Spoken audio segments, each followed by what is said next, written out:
Counterfeit car seats. They pose a serious safety risk to kids. Who even knew these existed? Some lawmakers are now saying this is a growing problem.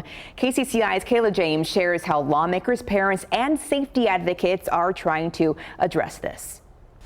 When little Walter Gael was born at Blank Children's Hospital last week, his parents were excited and ready to take him home. But then the nurse say, you know what, you can take the baby out with that chair.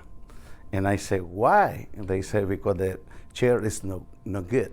No good because the car seat Walter Oriana says was gifted to them was a counterfeit. They might be made of cheaper materials, things that might crack under the pressure of a car crash. And the fakes are not as uncommon as people may think. In the last month so far, we've seen around 6 throughout the state of Iowa. Riley Mayer is the state child passenger safety coordinator at Blank Children's Hospital. She says while counterfeits may look like legitimate car seats, these two do not have a chest clip, so that's our telltale sign that these are the counterfeit car seats. There are ways to tell the difference. There's always going to be a model name and number on your car seat, so if you're unable to locate that, that could also tell you that it's a counterfeit car seat as well. Mayer says people should look at labels. On real car seats, the labels will have minimum and maximum height and weight limits. Counterfeit ones will show more pictures than words.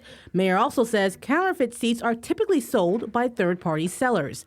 The hospital's rep is working with lawmakers to get a bill out that addresses the issue. My goal is to make sure that my babies are safe and your babies are safe. Let's boost up these laws so that they're following the safest standards for those babies. Both Representatives Rob Johnson and Megan Jones say there's a piece of legislation updating car seat laws in Iowa.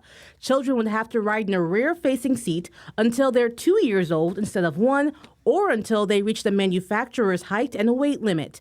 Older children would have to use a booster seat until they're 8 years old instead of 6.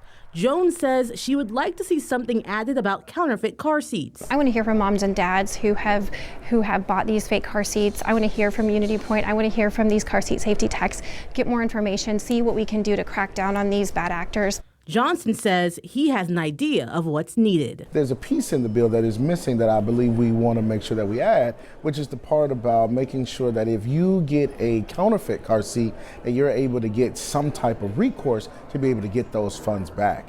In Des Moines, Kayla James, KCCI 8 News, Iowa's news leader. A public hearing meeting is set for next Wednesday.